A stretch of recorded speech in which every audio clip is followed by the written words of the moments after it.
You're watching Lynn Community Television's 2017 Candidate Forum with candidates for Lynn City Councilor at Large, featuring Buzzy Barton, Brian Field, Jamie Figueroa, Rick Ford, John Ladd, Brian LaPierre, Hong Net, and Tasso Nicolakopoulos. Moderated by former Lynn Mayor Al DiVigilio. Good evening and welcome to Lynn Community Television, Lynn City Councilor at Large debate, live from 181 Union Street. I'm Bob Tucker. I am the chairperson of the Board of Directors of Lynn Community Television, and to my left is Richard Carpenter, the treasurer of the Board of Directors. I want to thank our staff tonight for putting this forum together and thank all the 8 Councilor at Large candidates running for Lynn Councilor at Large and our former mayor Al DiVigilio for moderating tonight's debate. Lynn Community Television is located at 181 Union Street and is open to membership to all Lynn residents. Dick? Thank you very much, Bob. Good evening, everyone. As Bob said, my name is Richard Carpenter. I'm the treasurer of the Board of Directors for Lynn Community Television. It's a pleasure to be here this evening. And I'd be remiss if first I didn't point out the exemplary job that Bob Tucker has done for us as board president for the past 2 years. It's hard to believe that Lynn Community Television has only been in existence for a short 2 years, and we have this beautiful facility here tonight, and this is really one of our premier events that we hope all of you at home tonight will watch. We have 3 other forums coming up over the coming week that we hope you'll tune in for also. I also want to commend our staff, David and Pedro, and our newest employee, McCalla, for just doing an exemplary job in putting all these together. To the candidates, good luck to you all. Thank you. Bob and I have all been in your position at one time or another, so good luck, relax, and try to enjoy it. It should be fun. The dates coming up for next week, actually this week, Thursday night, we have this Lynn School Committee Forum right here at the same time, 7 to 9 this Thursday night, that's the 19th. Monday, the 23rd, 7 to 9 p.m. for the Ward Councilor Forum. And our mayoral forum will be on Monday, October 30th. That will be at 8 p.m. All live except for the mayoral forum, which will be taped earlier in the day. Just also a word of praise to our other board members, Joe Corritt, Michael Marks, and Michael Sorelli, who hopefully are home watching this tonight, but they've also been a very big part of pulling together the organization that we have today for Lynn Community Television. So at this point, I'm going to turn the proceedings over to our moderator for the evening, former colleague on the Lynn City Council of Bob and myself, former Mayor Al DiVigilio. Good luck, Al. Good luck, everyone. Thank you, Richard. Thank you, Bob. Good evening to everybody out there tuning in, and we hope that you tell your friends, if you're not around tonight to watch television and watch the 8 great candidates that we have answer the questions, to please tune in at another time and watch them and see how they answer the questions. Questions tonight have been developed in collaboration with questions or comments that have been sent into the staff here and myself, and other topics that the public have shown an interest in. We understand that we're not going to get to all the topics that people would like us to, but we will do our best. And our timekeeper tonight is Jack Suslak, and we're not going to have opening statements. We're going to be going right into the questions. First question will be asked to the person to my left, and then we'll go right around and rotate. We have 8 questions that we're going to ask, so everybody will have the opportunity to answer the question first or last, or as it goes in between. You'll have 90 seconds to answer each question, or less if you want. If you, it's not a debate back and forth, but if you don't use your 90 seconds up and you want to make a comment on something that somebody else said, or you want to continue to talk a little bit on something else that perhaps we didn't bring up, feel free to do that. 90 seconds, so that's it. Jack Suslak will have the red sign that says stop, the yellow sign for warning, the red sign for stopping. And if you do go over it, I will have to interrupt you and just say, continue right on with the next question. Candidates I know you'll respect the rules, so that probably won't happen. So why don't we begin with the first question. The first one is a softball. So we'll begin with candidate Buzzy Barton, incumbent councilor. What is the proudest accomplishment that you, in your public or professional life, feel is? My proudest accomplishment is probably the hardest thing I did in my life. I have 30 years of sobriety, and that's like one of the proudest things I ever did. I could go on. I also was a firefighter for 30 years. That was one of the proudest things I did. There's a lot of things that I have done in my life that I really enjoy doing, and it stands out the most is my sobriety. You know, 31 years of sobriety. That has to be the most important thing in my life, because without that, I wouldn't be here today. Thank you. Thank you. Next, we have Brian Fields, candidate for councilor at large again. Brian, same question. What is your proudest accomplishment in your public or professional life? That's a good question. I have a great answer for that. I've always taught my kids hard work. My proudest moment is becoming a dad for the first time. I remember praying every day that I had a daughter first. And God has blessed me with 3 children, daughter first. And my proudest moment was when my son was awarded Best Teammate Award on his hockey team 2 years ago. And I explained it to him that in high school, when I played soccer, I received the MVP award. And it wasn't because I was the best player. I can name 2 or 3 other players on the team that were the best player, but it was because I was the best teammate. And you always try to get the best out of each other and work together. And when he received that award, it meant that he got it. And that's probably one of my proudest moments as a dad. Very good. Next, we have Jamie Figueroa. Gotcha. Say it again, Jamie. Figueroa. Figueroa. There you go. Close. Okay, Jamie, right. go ahead. Pretty What is close. your proudest accomplishment in your public life? So I think my proudest accomplishment was that, you know, a couple years ago, I was a recalcitrant student, ended up dropping out of high school, and I was really becoming quickly another negative urban statistic in society. And I knew, you know, I was a high school dropout, had 2 kids, and I was an assistant manager at a Pizza Hut, and I knew I had to do better. I enrolled in North Shore Community College, where I was the vice president of student government, and then I was graduated from there and got a scholarship to go to Suffolk University. I think my turnaround and where I stand today and how I'm a positive and a better example for my kids is my proudest turnaround, and I credit that all to the support from my family that I have gotten throughout the years. Very good. Next, we have Rick Ford, councilor at large candidate. I would have to say my proudest accomplishment is my family. My wife and kids, very supportive. I enjoyed watching them play sports, tried to take part in their life, and I hope I've shown them the right road. They're all doing well. And also running and being councilor and winning my first election was a very proud moment to be able to help the constituents, the friends, and people in Ward 7. Thank you. John Ladd is our next candidate for council at large. John? I would have to say my proudest moment would be my family, friends, and my business. Working hard, coming from very little at a young age, struggling through high school, and building a business that I can actually be proud of, and actually helping citizens of Lynn recognize the American dream by being able to buy a home and start a life for themselves. Great. Brian LaPierre. Thank you, Al. I think being in the public, in my public life, and starting at 19, being elected at Lynn Shore Little League as its president at such a young age, and building the foundation of who I now know around Ward 3, my neighbors, my friends, a lot of lifelong friendships that helped restore and rebuild the Lynn Shore Little League.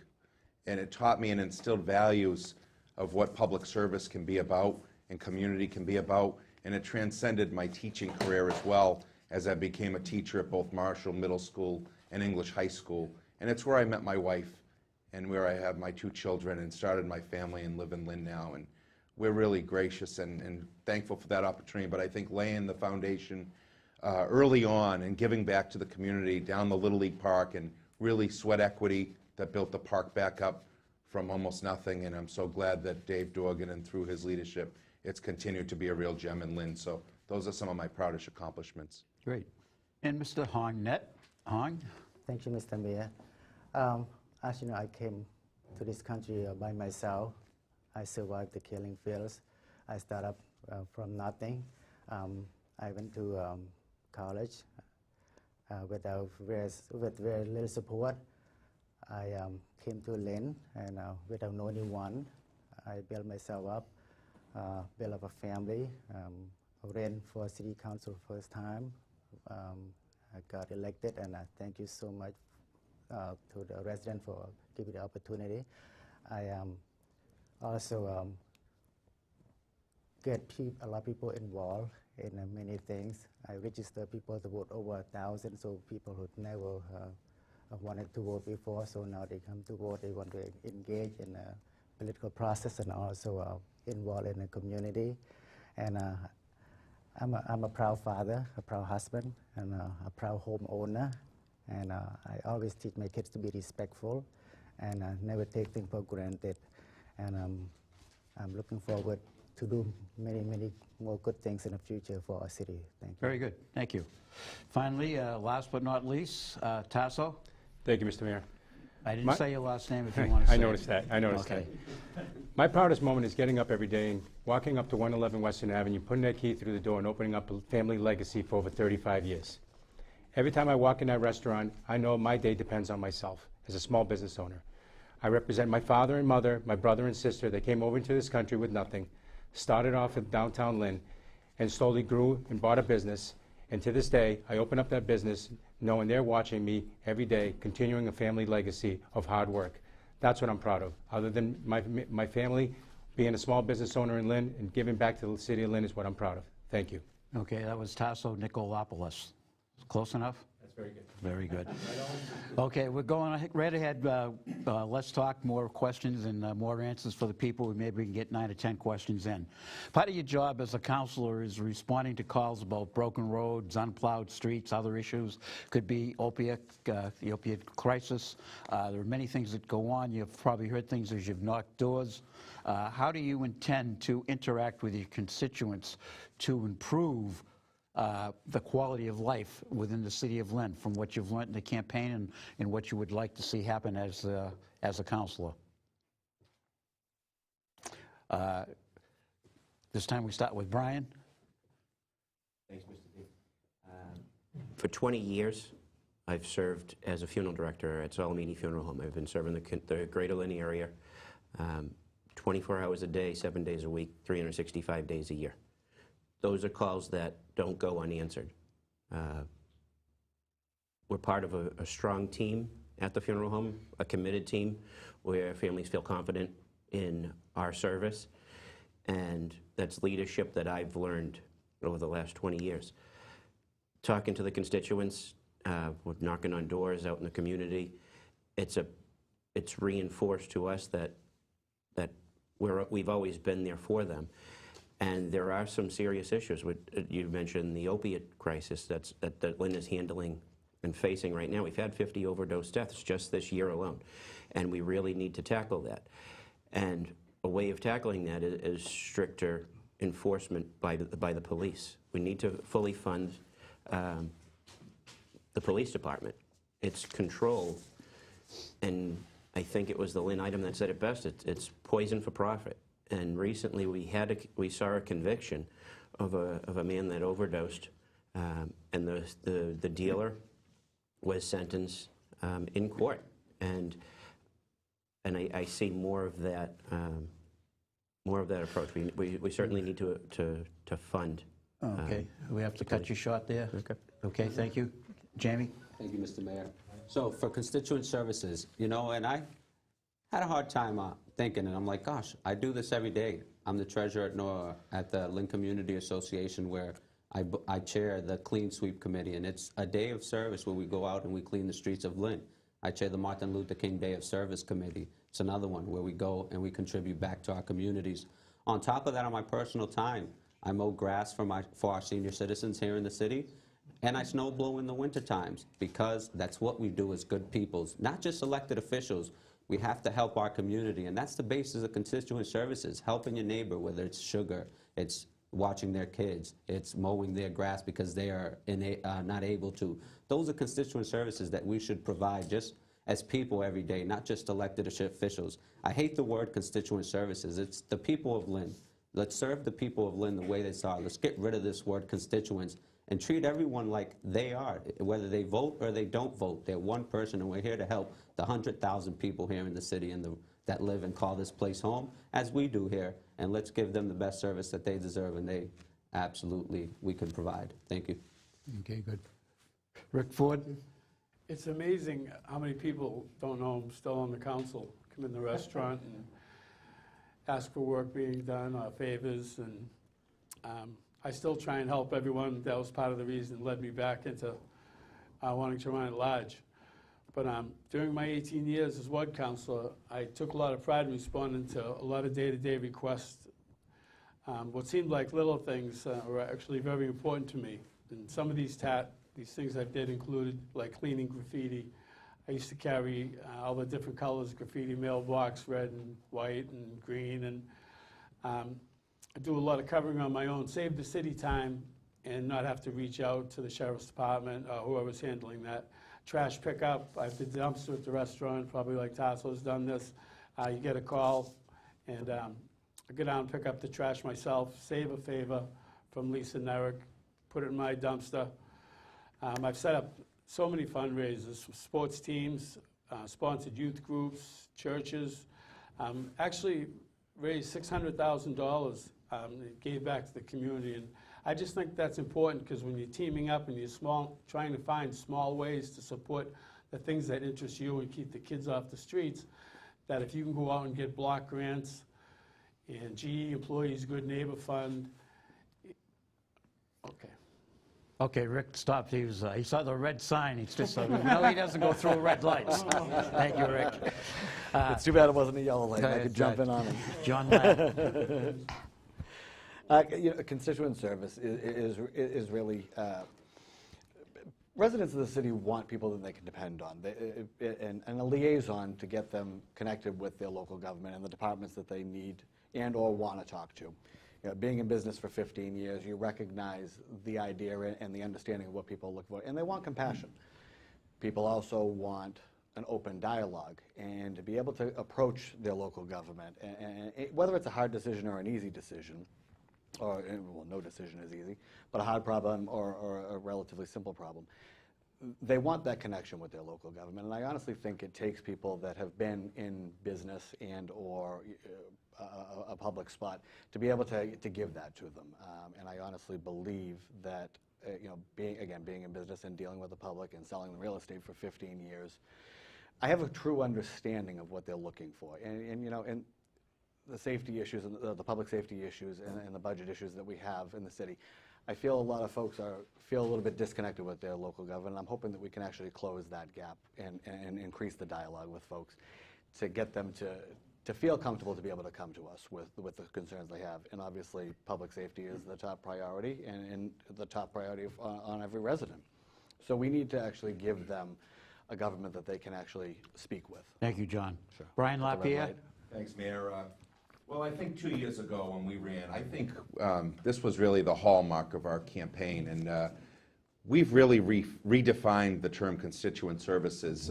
I'm proud to say when people call me or message me or email me or find me on Facebook, I respond to that constituent, no matter who they are, what their problem is, and I get back to people relatively quickly. I try to get back to folks within a 24-hour period, depending on what the need is at the time, and with more pressing matters getting priority, of course. But as I said, we've really redefined, and others are now trying to mirror what we've done, because it's just good hard work. It's good practice to return phone calls, see if you can help constituents with their concerns, making sure City Hall is working for them. I pride myself on keeping folks accountable. If I work hard, I feel like others should be working equally as hard, whether that's in City Hall or in other departments. So it's really important that you're accessible, that you're out in the community, that you're interacting with constituents. They're the first to tell you if you're making a position or taking a position that they're not fond of. And they'll straighten you out on it, or you'll be able to defend yourself and tell them why you're taking that certain action. But I also find that it's very helpful to get along with my ward colleagues and work collaboratively together as a team to move our city forward. Excellent. Wang-Net? Yes, I do this every day, and for my professional field as well, I work for the child support enforcement, so I get phone call every day, so I want to make sure I return phone call within 3 business days. So as a counselor, I try to return call before, within 2 or 3 days, not just business days. Also, I work every day with other people and to make sure that they understand the procedure and the process, how the government works in our city. I hold meetings with residents and our officials from the city, like trash ordinance, like invite police chief, fire chief to talk with the residents so they understand about public safety, about rules and regulations, because we represent this city with different kinds of people, and some people understand how the process goes, some people don't. And that's what I do every day, so I make sure everybody on the same page, everybody understand what we do, and just to make sure that the City Hall door is open to everybody. So I grab everybody, so people walk to the City Hall right now, so that they never done that before, so they really understand what we do. And I'm proud of what I do every day as a constituent service. Very good. Excellent. Tasso? Yes. Thank you. It's time management and professionalism. At one point, I ran the Lynn Area Chamber of Commerce. I was the chairman of the Off-Street Parking Commission. I was the vice chairman of My Brother's Table, and I coached a team of boys. And I had to answer to 23 employees. And every single one of them got a return on their call. If it's an email, text message, they all got a return on their call. I don't see things changing if I'm elected. I plan on having twice a week morning meetings with my constituents, open meetings if elected. I plan on being accessible through email, social media, and a normal phone number. I plan on being accessible. I plan on answering questions. That's what I'm for. I want to be well-versed on the issues, and I want to be able to give my constituents a straight answer. I plan on doing that if elected on November 7th. Very good. Buzzy? Constituent service. I believe that that's my strength. I believe that I'm a people's person. I return every constituent's call, email, Twitter, and Facebook messages I receive. I help people on a daily basis to get the city services they deserve. My favorite part of Councilor is constituent service. Thank you. Okay. As we go forward in some of these questions, I think the important word that I mentioned in this last is how do you plan on interacting? Now, and when I ask that question, I'm asking how do you plan on making it easy for the constituent to interact with you, but also how are you going to get your message out? Because we know media is sometimes expensive, so keep that in mind as you're answering the questions, and I think some of our constituents would like to know how are they going to reach you and how are you going to reach them as you're giving your answers. I think that would be very helpful. We go to the third question now, and we're going to start with Jamie. Third question, this comes from a lot of people who've watched the cable station. Seems to be a big problem with trash downtown and Boston Street and throughout the community and other areas of Lynn. How do you intend to solve this issue? How do you intend to communicate? How do you make it better? Yeah, so I think the key thing, well, before that, you said, how do we plan to interact with our constituents? And on this palm card that I give out when I knock on doors, I provide a cell phone number, I provide my email, I provide Facebook, and I provide a website. I'm trying to be as open and accessible and transparent from the get-go as a candidate as I will as a counselor. But to get to the trash question, I think it's an education factor. We really got to get out in our communities. Julia Green does a great job with her summer kids at the recycling works, and recycling does work here in Lynn. We've seen tremendous growth with our new trash system that we have with the trash containers. But on top of street sweepers like we have downtown, we should maybe look into in the future and getting them more actively done in the wards. But again, it's education, getting out to the community, getting out to these wards and educating these people that clean community, a safe community is going to attract more people to come live here. You know, being clean is something that we have to instill at home. When you're out walking at the street and you're out, if you go to the store before school and you have a trash bag, a bag of chips, put it in your pocket, throw it away at school when you get there. It's again, we got to get out in the communities and educate our children at home. It starts at home, it's continue at school, then it continues in these after schools program. A safe and clean community is a prosperous one for everyone. Thank you. Very good. Rick Ford. Basically, the question is, how do you intend to work with the community to solve what is really a trash problem throughout the city that exists now? What do you recommend? What would you do to improve? I think that was a great program they put in with the recycling setup and the trash things. And it's raised some much-needed funds for the city. I think absentee landlords are a huge problem. The fining system could grow on that. I would work the dilapidated buildings, and 90% of the time you find out these people don't live in Lynn, don't care about Lynn, and the cleanliness of the city means so much. You know, I think working together, like Jamie said, a clean city, good policing, cleanliness, public safety, all that kind of rubs together to make our city stronger. And I would support some programs to get after these absentee landlords and raise some more funds for our city. Okay. John Ladd. Yeah, I agree with Rick and Jamie on a few of these points as well. And also, I think focusing on the major corridors of the city, Boston Street, Western Ave, where there's a significant issue with trash and lack of recycling. As a councilor, I would need to be.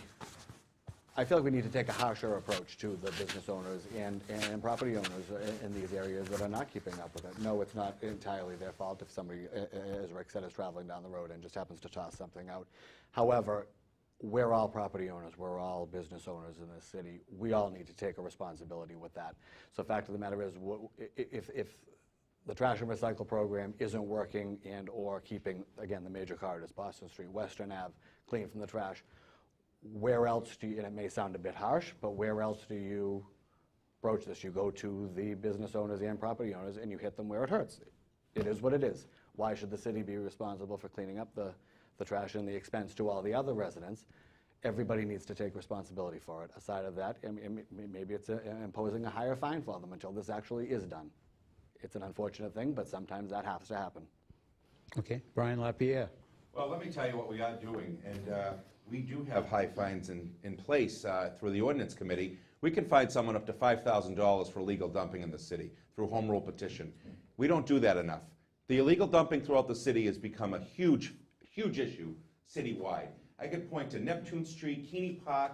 Dumpsters are being overflown with various goods. What we did along Boston Street was we got the business corridor involved. We sat down with businesses with my council colleagues and some of the ward representatives and council presidents here, and they actually pay per year to have their own private landscaper do from the CVS all the way down to the Pine Grove Cemetery. Public property, not just their own private lots that get street swept, but not nearly enough.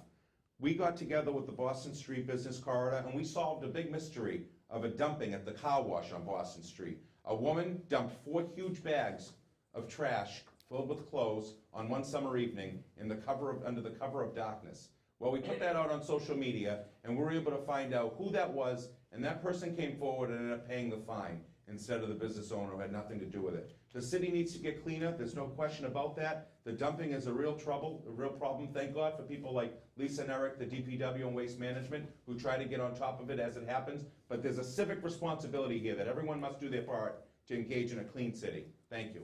Great. Hong Net. Brian said very well. So we met with business owners on Boston Street and make them pay, and also they collect fees to clean up the street for themselves, and also with our help. And to get to further, I even make a motion in the council to ask the DPW to put up no littering signs throughout the city with a fine, minimum fine. We don't know how much we're going to put yet, so we still discuss on that. And I think this is very important because people who come to Lynn make sure they see that those signs first, that no littering in the city. So we need to keep our city clean. And also we need to take example by ourselves, also clean our street, our front yard, and look so our neighbor can see that we do a good job in front of the house. So we do the same thing. And I work with kids from the YMCA also. We clean up the parks and street, and they're doing well. And so I think we, as a citizen, we have to take part in this, and we should be fine. Thank you. Tasso. I'd like to bring the owl back. I mean, let's start a city campaign about keeping the city clean again. It starts with education. Our kids have to educate the parents. That's a quick outlet for education right there. The other thing, we can create an app and a hotline like they do in other neighboring cities and towns. In Newton, they have an app. If you see trash, hit an app, they'll be there to target it or ticket someone. The other thing we can do is, we have, like Brian says, we do have high fines in the city. And how did they find that woman on Boston Street? Cameras. Cameras work in hot spots. Cameras work in crime, and cameras work in situations like this. And that's how we found that woman to come forward. We do have the fines, but we don't catch them. So we can increase revenue in that way as well.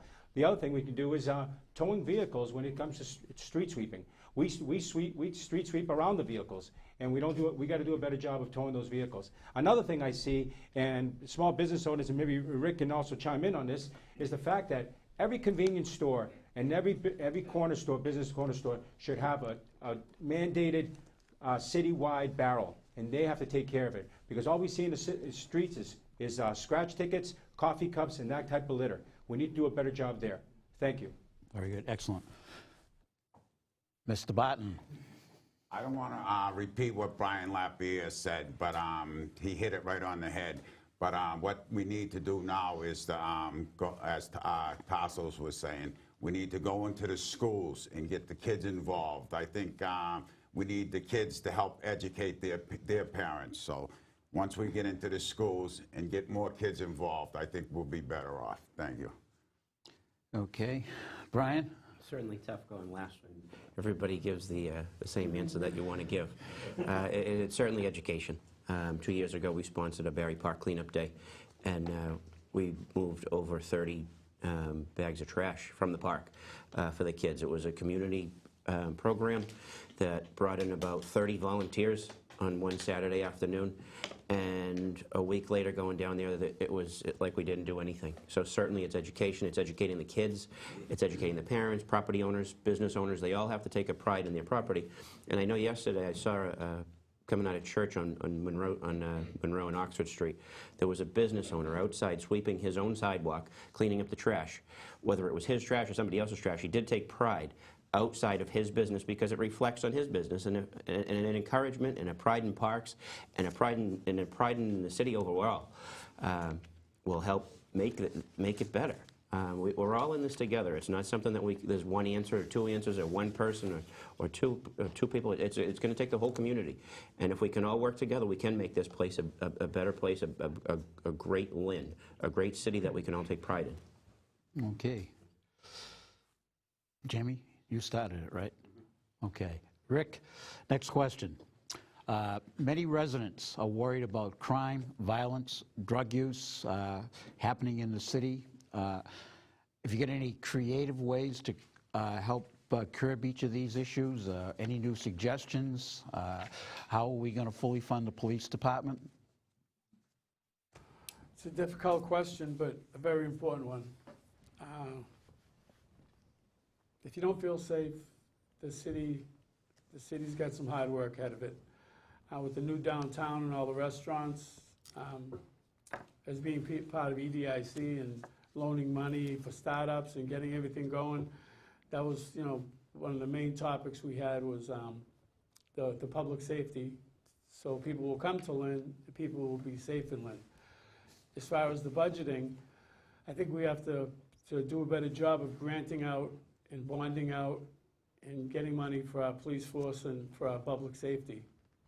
At a lower level, just reaching to the GE Good Neighbor Fund for $10,000, the Carnival for $10,000. I know these are smaller bits of work. The block grant money, I would get another $5 grand. I wouldn't. It would, I'd work within the system to get these monies. But I think at a higher level, the state delegation, the mayor, Congressman Moulton, these people can draw together to help Lynn do better and make it safer for the people of Lynn to enjoy what we're working on the downtown and the arts and the Lynn Way, and just everything that we're working Okay, towards. excellent. John Ladd? Thank you. Public safety and feeling safe in your own home and in your own business is clearly an issue these days. I mean, the numbers prove it themselves. Since the start of the budget cuts in 2015, our police department, or our city rather, has gone from 2 homicides to 12, over staggering budget cuts. And these numbers clearly show that it's the investigative units, the preventative units, the community liaison programs, all of these units that have been cut just to keep officers on the street to cover division. If we don't take steps now to increase our commercial tax base and start getting businesses into this city to start funding these gaps, those numbers are just going to continue to climb. In my mind, we need to have people on the city council, and it's not going to just take one. It's going to take an entire group of intelligent minds to handle this. Increasing our commercial tax base, start closing the funding gap from the police department, and start getting these units, these preventative units back will lower these crime rates, and it will make people actually feel safe again in their homes. I mean, without the commercial increase in the city, these gaps are just going to continue to climb, and we need to act now on this. And that would include, again, increasing our commercial tax base, a city planner to bring in these businesses, special grants for our public safety. Thank you. Time is up. Time is up. Brian? I'll try to address public safety concerns in 90 seconds. Just today in today's paper, the Nextdoor app that Revere is using now, making good use of, that alerts residents to dilapidated or drug houses. So there's a conduit, there's a connection that people have an outlet to be able to voice, similar to in the early 90s, Al will remember we had neighborhood crime watches, where the families became the eyes and ears of a neighborhood. And they would take on tasks themselves, they would work closely with their local police officers. I think another area that we have to look at in terms of revenue is earmark some of the money from medical marijuana dispensaries to put it toward public safety, whether that's a public-private partnership that involves cameras in various areas of the city, including the downtown. I'd like to work with Councilor Lozzi on becoming a green community. The council just put forth a resolution so that we can do that. What that will entail in terms of public safety is there will be an infuse of $500,000 that we can use for improved lighting. And I remember when Mayor DiVigilio was in office, he did the first thing he did, one of the first things to prevent crime was to get these bulbs that would brighten up the downtown. There were new lighting, new fixtures, and we have the decorative lighting done. But we need to get a brighter city, we need to get a safer city so seniors feel comfortable, so kids can play in their neighborhoods and not feel threatened by violence of any sort. Thank you. Hong Net? Yes. Mr. Mayor, public safety is a concern right now, as we all know. But the police are trying their best to do a very good job. But there's a lot of things need to be done. And the budget crisis, as we all know, is pretty scary. So it's not surprised. It's $8 million in the hole right now. I don't have the answer, but what I can, I know that we can use some of the meals tax to pay for it, to hire more police. And also, as the chairman of public property, I will try to push as hard as I can to sell all the properties that we own. Those properties are sitting without any money coming to the city, so we need to get rid of them, sell them. And also, I'm working with a developer right now. I'm looking at empty spaces and existing structures so we can build more homes to attract young families to our city. That way we can generate more revenues and also bring more people to our city as well. That's a couple of things that we can help to budget to pay for police officer and public safety and firefighters as well. That's I know it's not a surprise. We all know this. We need to work hard with the state delegation as well to get money to help us. We're going to make $1, $2. Yes, right. Thank you. Tassel, you're next. Yes, to address public safety, you need to address economic development. You can't provide a solution without identifying the problem. The problem here today is funding, is money. The police department is $18.9 million budget. Fire department is $17.3 million budget, and yet we still don't have enough bodies on the streets, both in the police and fire. So what do? The practice is in Lynn, in both public safety offices, that the officers and firefighters are writing their own grants. With no technical writing experiences, they're forced to write their own grants. So what happens is in Lynn, we pursue the grants that we know that we're going to get, the definite, the easy ones, and we don't go after the high-level grants. That's one place right there we can change to improve the functionality of getting more grants. That's why I push for a planning department. I push for a planning department with the ordinance of writing grants. And that's what they do next to our next-door neighbors in Salem. They have a planning department of 14 people. Their primary purpose is to write grants. 90% of that city's grants comes from that planning department. And we need that technical grant writing experience to help with our public safety so we can increase the bodies that we need in public safety. Thank you. Thank you. Buzzy Barton. Thank you. Public safety. I'm chairman of Public Safety Committee, retired firefighter. I understand the needs of first responders.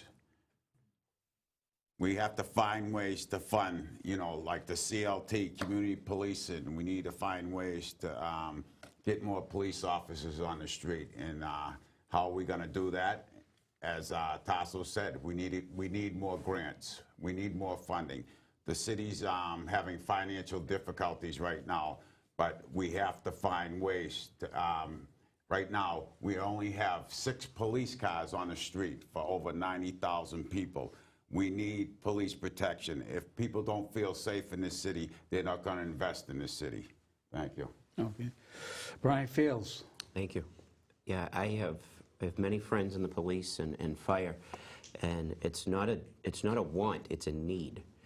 And they need to be funded so that they can protect us. It's a call that we hope that we never have to make, that they need to respond to, and they need to respond to it any time of day, any day of the year. Without proper funding, they can't do that. Key programs within the police department, warrant task force. These are getting real criminals off the street. That programs have to be cut to put extra officers in cars. The programs that are being depleted because of these cuts. Improved grant writing needs to be addressed. Better relationships with our state and federal delegation to understand the need that our city has. That we can't expect businesses and families, good families, to stay in our city and invest in our city if they don't feel safe. We need to all work together. We need to build strong relationships. We need to improve the budget, and public safety is the key to improvement in the city. Thank you. And Jamie? Yeah, thank you. Thank you for the question, Mayor. Yeah, but just by funding police doesn't guarantee that we're going to live in a safe community. It starts at home. Again, it starts at home. It starts by educating your kids. It starts by investing in our youth in schools, bringing back preventative programs like the DARE program, like a SAFE program, and educating these kids the dangers of gang violence, the dangers of drugs.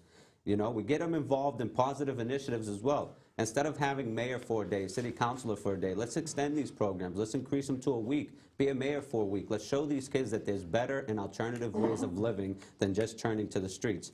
Thirdly, the only problem with continuing to go after grants, you have to apply for them year after year after year. It's not going to solve the problem forever. What we have to really stop doing is to generate revenue, is stop selling our public property. Let's start investing in some. Let's retain these assets. Let's invest in some, create shared workspaces. Go get those companies being priced out of Boston, Cambridge, and Somerville to make home here. Like that, we supplement our budget. We increase our budget exponentially. And we invest in the programs that are needed to fix our city's reputation and to deter our kids from gang and drug violence. That's what we need to do. Okay. Thank you. Mr. Mayor, Mr. Ford? can I ask you a question? Back when you were mayor, we had the bike patrols. We had the... I think they don't want to hear what I did. We got to keep No, going. but the way to get there, Okay. there's an end to it. And Go ahead. Pat McManus was in the Council of Mayors, I believe you were too. Yeah. And there was money coming from Washington. Wasn't that an asset to have the mayor go down to Washington and get involved in that? Very much an asset for the mayor or for the city councilors to be very active in the Mass Municipalization or the United Conference of Mayors. There's money out there to get, and if you're unseen and unheard, you're not going to get it. That's why you and Pat, you want to 25 be. twice. I mean, Yeah. those are big numbers, and we need that. Thank you. But, okay. Lynn has a very diverse population. How do you plan to include all the cultures that we have in the city involved in decision-making, so they feel part of the community and will take pride in doing many of the things that you've all mentioned so far tonight, whether it be in cleaning the city or public safety. John Ladd. A diverse population is one of the amazing things about Lynn. It really is. We have such a diverse population.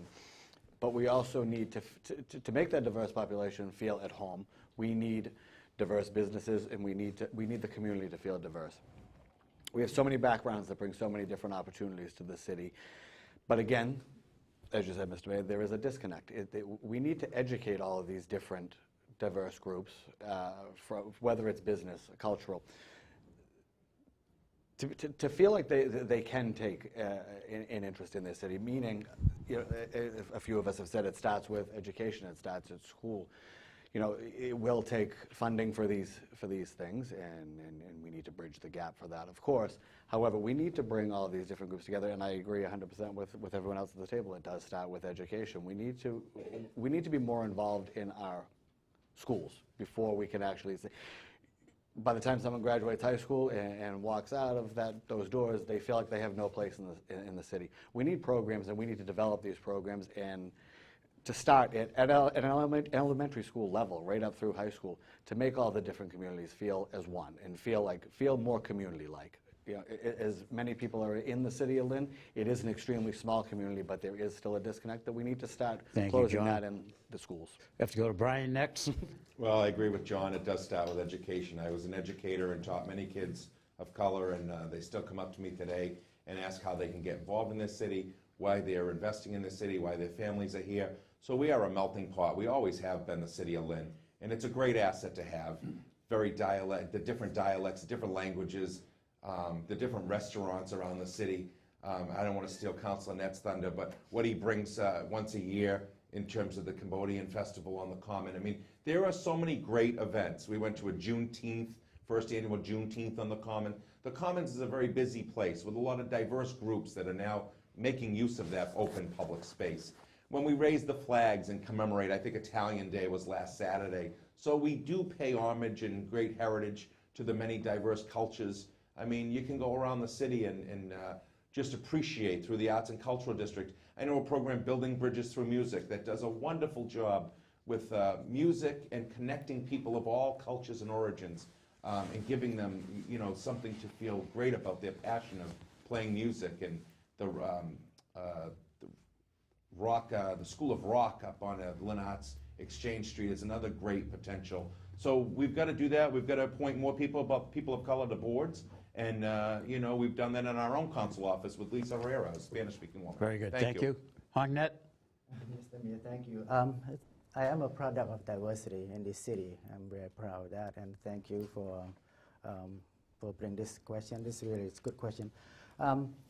Every day, I just want to make sure people are involved from different backgrounds, because what is the most diverse city in the Commonwealth, and it's a good thing. But we're not doing enough to target their talents, their expertise, because they come to this country with so many expertise and talents. So we need to use them. We need to reach out to them. And as a councillor, I will work my hardest, continue to work hardest with my colleagues to make sure we get everybody involved. Like I said, I have registered over 1,000 people to vote and to get involved in a political process and involvement. And like Brian said, I'm one of the organizers who organize 6,000 or 7,000 people every year to bring a lot of money to our city and hire police, hire firefighter and people. So it's a good thing, and we need to do more. And yeah, of course, the Greek festival also is huge as well. And we need to do a lot more as a councillor to get people involved. Okay, Tasso, we gave you a little hint there, the Greek festival. His thunder, then he stole mine. Next is Tasso Nicolopoulos. No, other than education and having our kids go to the high schools and actually going home and teaching their parents what the culture life in high school is we have to reach out to our community leaders, and I mean the churches, the leaders from the synagogues, the temples, reaching out to those leaders and bringing them to the table. Creating a round table that every community leader can access, and then they can take that information that the city's bringing out and they can bring it back to their congregations. I think reaching out to all the community religious leaders so they have access and they're really the leaders of their community and their cultures. So reaching out to them and make sure they have a seat at the table, I think it's a great start. So they can experience the arts and cultures of downtown, the murals. So each congregation can go view the murals and access Lynn like everybody else. Everybody should have access to Lynn. The other thing is through sport. Latinos like to play, Latin America likes to play soccer. Let's create more soccer programs. Let's bring more access. Let's turf our fields to get kids off the streets. We have one turf field for 5 high schools. That's a shame. We need to do better than that. And we need to actually work with our youth and work with our leaders. Thank you. Okay. Buzzy? I add to the diverse population of the City Council, being the only African American elected in the entire city. The Bartons have been fighting civil rights in Lynn for decades. In case you don't know, my mother was one of the founders of the Community Minority Cultural Center, which that doesn't just represent black people, that represents everybody. One of the greatest strengths is the diverse population in the city of Lynn. Thank you. Thank you. Brian Fields. Thank you, Mr. Dean. 2 years ago, I had the pleasure of speaking at Lynn Classical to a group of senior students, and they taught me a lot. I asked 2 questions. One of the questions was, what don't you like about the city, and what do you like about the city? And over 90%, what they like about the city is the diversity. And it certainly showed the generation, because knocking on the doors, it was disheartening to see that diversity was the no for a lot of the older generation. And I think the younger generation has a lot to do to educate our older generation. Lynn has always been a welcoming community. As a funeral director, I lead by example. I attend many multicultural events. I've spent many hours with Hong at the Khmer Festival and fundraisers, at North Shore Latino Business Association. The more I can educate myself, the better I can serve. So they've been welcoming to me so that I can better serve each and every culture that is made up in the city. It's a positive. It's always been that way. A century ago, we looked a little different. We spoke different languages. We were educated in churches before we went to high school. It's now through the classroom that everybody's integrated, and we need to respect one another. Thank you. Jamie? Yeah. So, as soon as you go on my website, the first thing that says that there are 36 languages spoken in this city, and that City Hall should be a mirror representation of that. And I firmly believe that. I believe that forms and stuff available at City Hall should be available in the top 5 languages, not just English, but Russian, Greek, Kumar, Spanish. These languages, if we are serious about diversity, like we are, gosh, this table is pretty diverse, but if we're serious about promoting these minorities, there are 2,037 minority-owned businesses in Lynn. We need to celebrate diversity. How? We have to transform City Hall to a more diverse place. There should be a diversity director located at City Hall to make sure that the hiring done in the city-wide represents the community that they are serving. Public officials, teachers, administration should be an exact representation of the communities that they are serving. I mean, gosh, flag raising and festivals only do so much. You know, the minority community doesn't have a voice if they don't have a seat at the table. Let's offer them the seat at the table. Let's get out in their communities. It's an education effort again. It's a communication thing. Let's get out, show them that we're really welcome and we want you here, and let's show them that we're about it, and elect the council that's really and willing to go out and get it. Very good. Thank you, Mr. Mayor. I view myself as someone who sees everyone as the same. I've had a lifetime of coaching, teaching, playing sports. Lynn will offer more for our melting pot population if I'm elected. Diversity and authenticity does not matter. One city, one team moving the ball forward. The city's changing, but if we work together in the arts, the schools, school department, bands, sports, churches, youth groups, I think we can make Lynn one of the great ones. A teamwork of diversity. And you stole my thunder on my note. I thought starting a diversity director, something downtown, whether it's state or local, could be a real plus. We're 40% minority now, and I think getting a director like that could really be invaluable to the city for more jobs, whether locally or statewide. Very good. Brian, I thought you were talking about me when you said you looked different 50 years ago. I'm only 40. I had more hair, a little bit thinner, and probably better looking. Weren't we All all? right. Well, we're going to get to the tough question now, okay? This is very, very serious. City did have a study done. The council paid for it. It was financed by a grant, Public Financial Management Group. I've taken the time to read it thoroughly from cover to cover, front page to back page. I've had the taken the time to also go over the municipal budget, make a number of calls and talk to municipal officials. City of Lynn, when you take office in January, the four of you who are elected are faced with a $7 million structural deficit. That is a fact, okay? A $7 million deficit, which means you have to find $7 million or you have to lay people off. What plan do you have, or how do you plan on facing that? Many years ago, when I became mayor in 1986, we had a similar problem. All right, we had a huge structural deficit. You are taking office with a structural deficit of at least $7 million and perhaps the following year of $5 million or more, depending upon what's happening. Hopefully you're aware of this. Hopefully you've got some suggestions tonight as to what you're going to do to meet this challenge.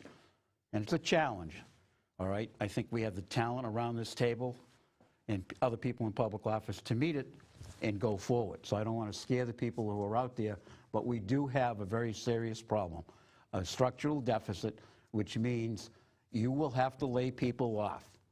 And I understand that the state may not even allow the tax bills to go out because of this problem.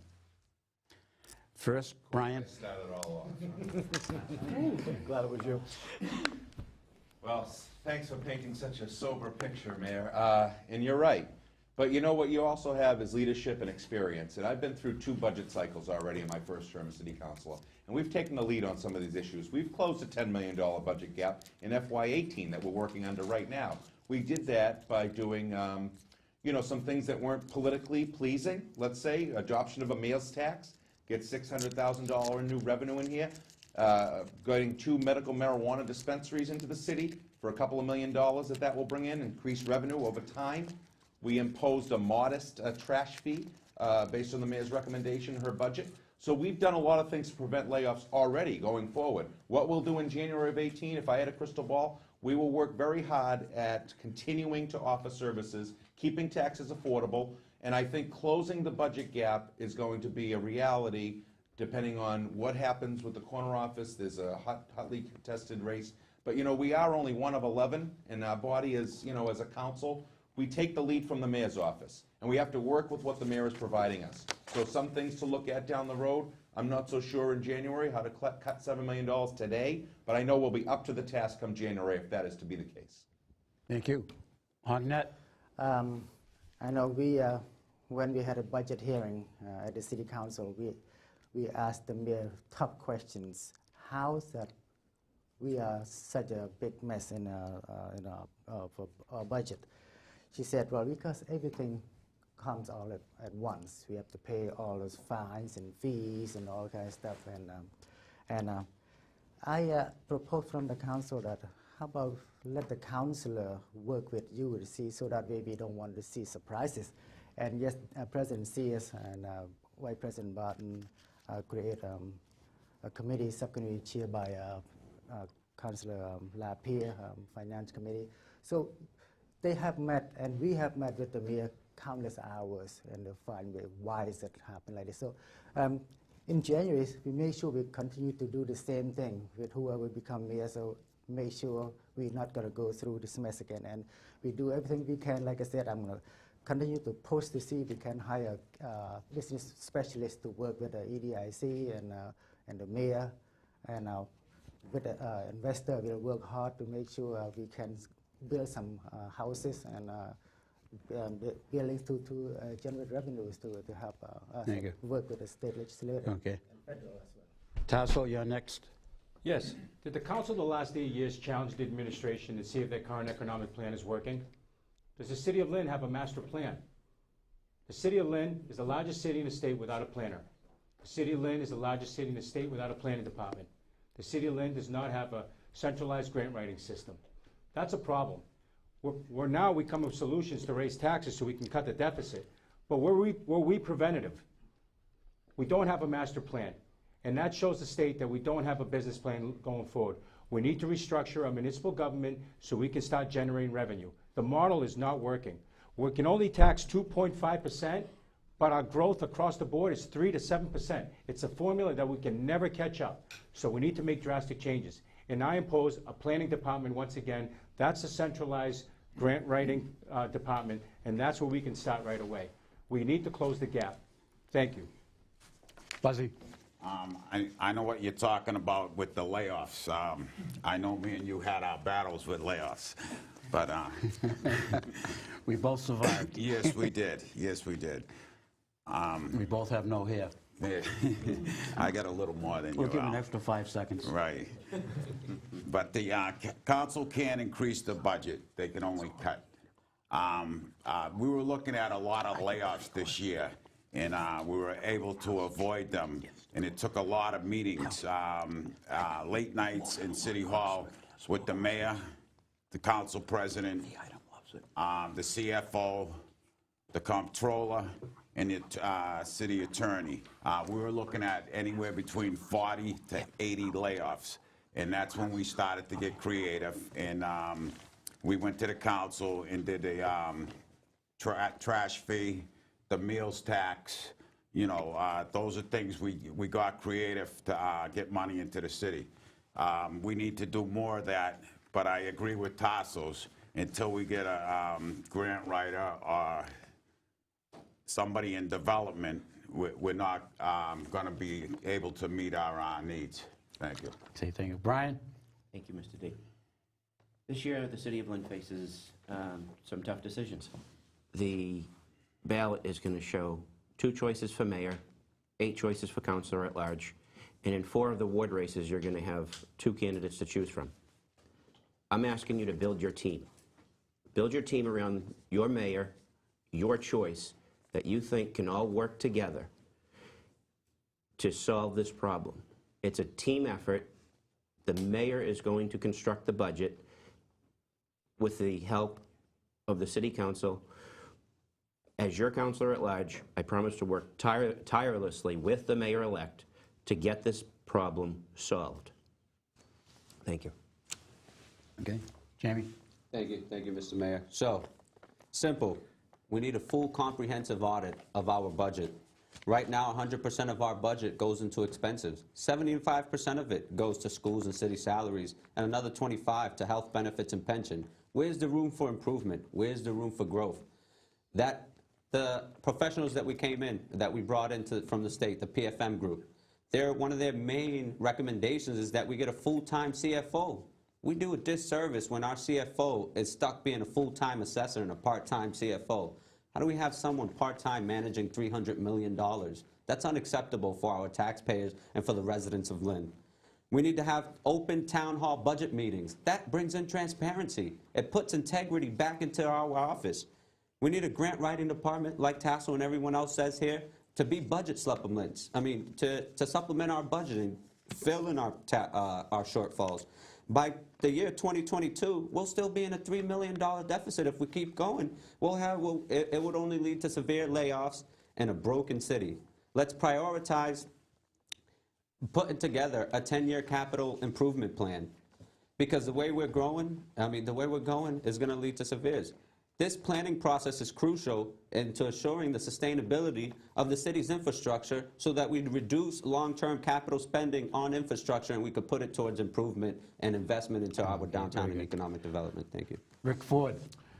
I think we have to keep taxing the people downtown as we move along. We've got to The waterfront, we've got businesses coming in, we've got to keep rolling, so we have more development to draw more taxes.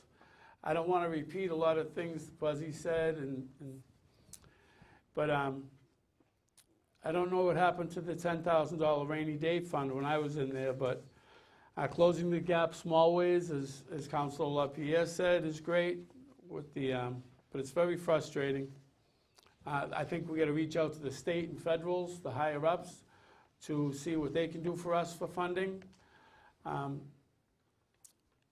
million deficit needs a lot of work, and I agree with Councilor Fields that it's a team effort. The council can be part of it. It's frustrating that the council can only cut and can't add. It could be important to come up with some ideas for the city to raise money as we move forward a little bit higher and higher than the trash fees and the small instances that the city has tried to do. But I think going to our state and federal government and reaching out to those officials could be beneficial. Okay, thank you very much. John Ladd. Thank you. Obviously, budget is one of the worst things facing us now, and it's going to be a challenge for no matter who is elected. I don't disagree at all with anyone that's brought it up, Councilor. You and I agree with a city planner. Clearly, we need a city planner. We need grant writers. We need to go after this funding. But we also need to take a business and sales approach to the city. I mean, being in business and selling real estate in the city, there's nothing more stressful for a business owner in the city with trying to sell a city with an $8 million deficit. That's tough to come by. I mean, that's tough to sell to somebody else. But we also need to take a business approach to the city. We need to get out there and inform businesses and commercial investors that Lynn is already on the map. We're not looking we need to build off of that. We're already there. But fact of the matter is, we're not going to go any further. We're going to be stuck with an $8 million deficit until we start getting new businesses to invest in the city. We also need to be cautious about how our development needs to be as diverse as our community. We need to be cautious of the tax-exempt properties that we sell in the city, as opposed to regular commercial residential commercial tax-based properties. For every dollar that we lose to tax-exempt, we need to improve with a regular commercial sale. We need to increase the tax base. Thank you. Okay. You have a serious deficit, okay? And the bottom line is you either cut $7 million or you got to tax $7 million, which you can't do. You are all aware of that. The report, Public Financial Management Group, which was done in April of this year, also talked about potential retirements and the opportunity to restructure the financial operations of the city. Would you consider combining the treasurer collector's office and perhaps the collections in the parking department? And with the money you save, appoint a chief financial officer or a CEO to work full-time managing budgets in whatever else has to happen. Hon. Yes, I agree, and I think that's very important, and combine the department together and have one person work on that. And plus, he or she will need many more people to help him aside, from business owners, from business community, and from a councilor, and from the expertise, and that will help him to work better and to generate revenues to help our city. And of course, again and again, we cannot not work with the state and the federal government, because they're the one who can help us to get money as well. And at the same time, we have to do our part and to keep selling the city owns that property that's sitting right there and without collecting any taxes, any revenue. So we have to work with the community to put into bid and sell them, and to bring revenue in to help balance our budget. And like I said, every penny will help. So I agree with that. All right, next we have Tassel. Yes, I believe the study said many things. The chief financial officer, full-time chief financial officer, we need a grant writer. They said a city planner. They also said a city manager. As an option. As an option. And that's where we're headed. I believe in looking at doing a streamlining across City Hall and see what departments are actually functioning properly, which departments need tools. Some departments don't have tools. Some departments are functioning with half the people. There's some people doing twice yeoman's work. I mean, they're doing dual positions. So I think we should just look at City Hall, assess it. Do people have enough tools in there to move forward? Are we innovative enough? That's the thing with City Hall. Not everybody's innovative. Not people aren't even on email a few years ago. Everybody should need an iPad. The city council should have an iPad. We should have accessibility to information. We should all be communicating during the week. That's one thing we should move forward, to be more efficient, more productive. We need to become more professionalized. Thank you. Buzzy Barton. Yes, last week or the week before, we're reading in the paper there was a lot of people in City Hall looking to retire.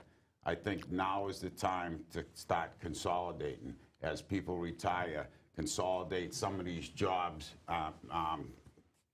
different agencies in City Hall, combining them. We're getting away from that. Like earlier we talked about, you know, the CFO. We need just the CFO just doing the CFO's job, but where he's wearing 2 or 3 different hats. I think he definitely should be overseeing all of that, but they should all come under one umbrella. Thank you. Brian. I think a lot of the questions here paint a grim picture of our city finances over the past couple of years and what's ahead of us. And a lot of people, when you speak to them, they say, why do you want to get into this? Why do you want to put yourself out there at such a bad time? I think it's going to take strong leadership. Again, I encourage you to build your team. You have it's all local this year. It's your mayor, it's your councilors at large, and it's your ward councilors. You need to, as a voter, build your team that you think will best solve these issues. There are 8 qualified candidates here sitting at the table, putting themselves out there for you, the voter. Listen to them, talk to them, tell them your ideas, share your concerns, share your ideas, and build your team. It's going to take everyone. It's going to take a lot of people. It's going to take relationships with state officials. It's going to take relationships with federal officials to bring more money into the city. That's what the city needs, is money. We need to be fiscally responsible and make clear decisions. And it's going to take your team. Build your team. Thank you. Yeah. Jamie? Thank you, Mayor. So, CFO, and I agree with that. I agree. Consolidate positions. What do you need a treasurer for when you have a CFO? You know, what do you need 18 deputy directors in one department when you have a director? You know, so it's like people say, it's time to professionalize our government. Accountability. Once a month department head meetings. These departments need to be communicating with each other.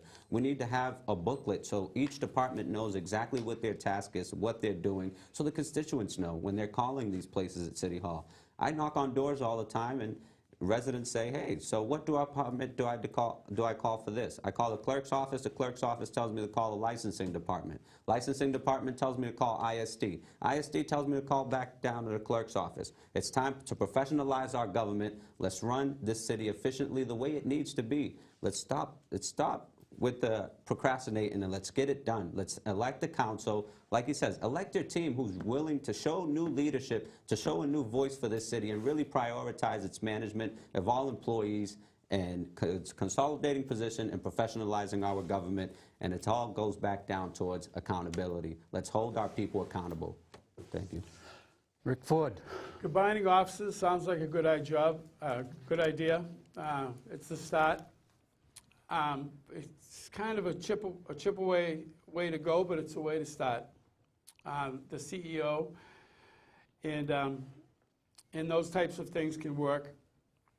I still believe that the federal and state people, especially the federal, are the most important to help with this deficit. Development, development, whether business or housing, I think could be hugely important for the tax base to build on that. There's a lot of high rises, a lot of buildings going up. Lynn's very business friendly now, trying to help everybody get started. And I think that type of attitude can draw in the people that can put a dent in that tax burden. Okay, good. John Ladd. So the baseline of the question was, we're facing a $7 million deficit with how many retirees coming up, and streamlining the departments. And streamlining departments, and will you support a COO or a CFO or a business manager, one of the three? I feel like I lost touch with that a little bit as we Yeah. went around a little bit. I got a little bit confused. Absolutely. I mean, if you're facing a $7 million deficit and you've got folks coming up for retirement, fact of the matter is, again, it goes back to the same thing I said. We need to look at the city and City Hall as a business. I mean, my business partner and I, a couple times a year have to sit and look and say, is this making money? Is this working? Is this not working? Sometimes you need to adjust, especially when you're facing a deficit so crazy. I mean, we can talk all we want about what we need to do, what we need to change, but aside of putting in an actual plan, like you just said, if we need to merge departments, we need to do it. If we need to merge jobs, we need to do it. It's $7 million. If it's a matter of 50 people losing a job or merging a few departments, I think most of the city will see that it's actually for the betterment of the city to do these minor adjustments that will have such a grand effect over our budget. And again, it goes back to the same thing. Do we need planners? Do we need grant writers? Do we need CEOs, CFOs? Quite potentially, but we need to take an overall look at it just as you would a business. We need to take an overall look at every single department. Where is it effective? Where is it not effective? Where is the money going to come from, as opposed to just saying, yes, we need to do X, Y, Z. There has to be a plan in place. And if that is one of the alternatives that we need to take, so be it. Okay. Couple of tough questions. I throw them out there because I think. I still have the opportunity to answer that question. Oh, you didn't answer it yet? Began with on that. Oh, I'm sorry. You were the quiet guy. I was patiently I'm sorry. awaiting Go my right turn. ahead, Brian. I'm sorry. I'll give you an Thank you, extra 10 seconds. Thank you. On this question, I don't think I'll need it. So I would implement some of the recommendations of the Philadelphia Group's findings, and one of them is the full-time CFO. You know, Mr. Karen, he cannot do both jobs effectively and efficiently. I will say this high level of accountability on every expense that goes through the City Hall is signed off by the mayor, it's signed off by Mr. Karen, it goes through the Ways and Means Subcommittee of the Council. There is accountability. There's not what we would think as fat in these budgets. I know they've been reduced in a lot of times by 15 and 20% to make it through fiscal year 18 that we're currently in. So is there ways to become more leaner and more efficient and more productive? Of course. But that is not without, expense of sweat equity and people and the jobs that they do and their efficiencies. But I really do feel like a CFO full-time is the right direction for Lynn, absolutely. I think we should restructure of those eligible to retire. Who knows what that final list will look like, but we should do a restructuring of certain departments. Example of the city solicitor's office we'll be taking a hard look at this fall as we appoint the new city solicitor. Attorney Barry is retiring, so that's a department we can take a second look at and try and save money as well there. Thank you.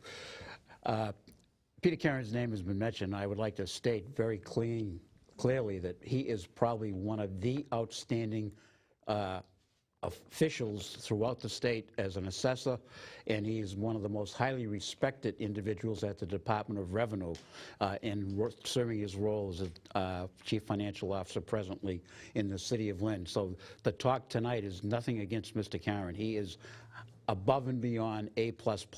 So I want to make that very clear since his name was brought up. Congratulate him on his retirement next year. Yeah. He said he is planning to retire. But we're very fortunate that we have such a talented guy there in office, okay? I want to make that very clear.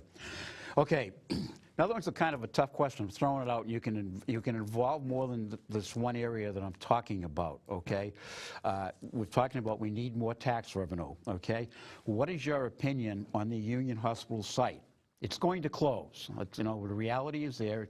Something's going to happen. There's a lot of acreage of land up there. What do you see? happening there? What is your vision for it? Will there be a Pickering Junior High School there? Will there be an urgent care center there? Will there be a senior center there? Will there be over 55 housing? Will there be a Cumming Center? What is your personal vision as to what will happen there to maximize tax revenue for the city of Lynn, there and in other locations in the city of Lynn? Starting with myself. Yep. Well, if elected councilor at large, it's not what my vision is. For me, it's laying down a foundation through policy and legislation.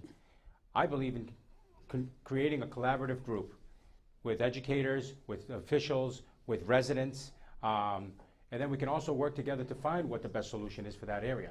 It's not up to the local, your elected official. Let's bring the professional in the conversation. Let's bring that planner.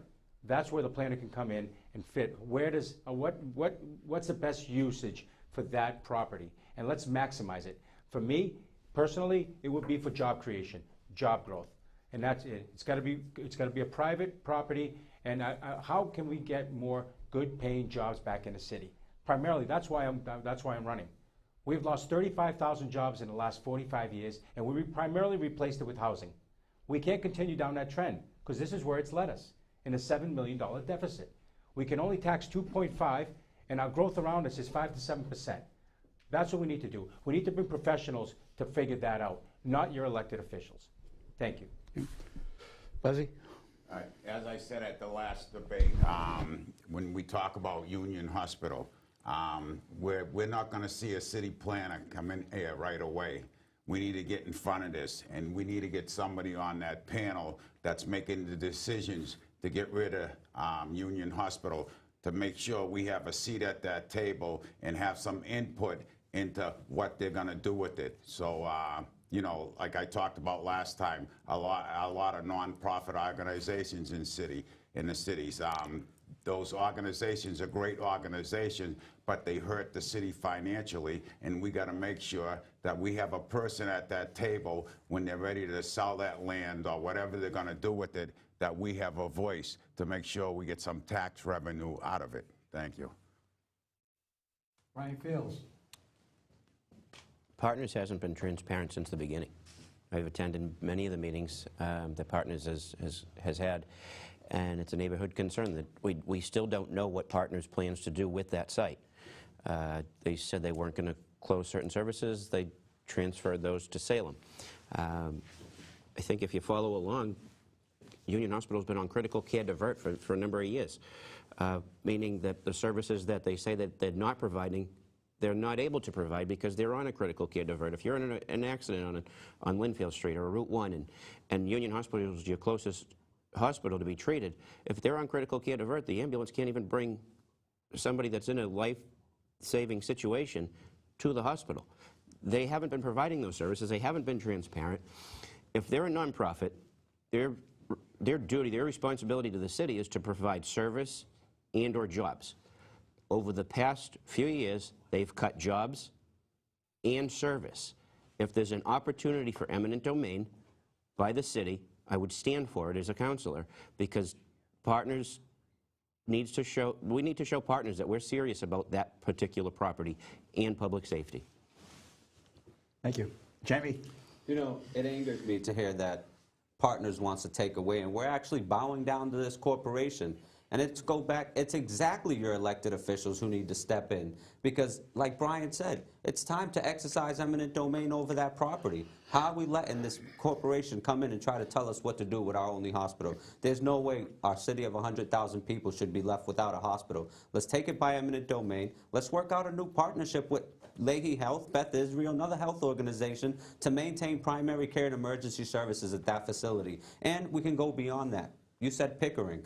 Pickering, that's a huge campus. Let's separate some of that campus. Let's get it, put temporary classrooms, get it temporarily classroom ready. Let's put students in there. Let's tear down Pickering and rebuild where it's at now. No need to move Pickering. There's so much space and so much potential over there.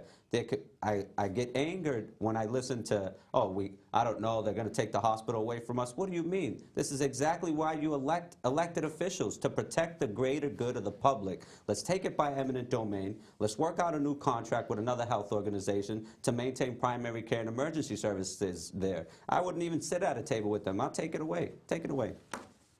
Rick Ford. I think the mayor's right. It's going to be gone, and getting what's best for the city is most important in that case.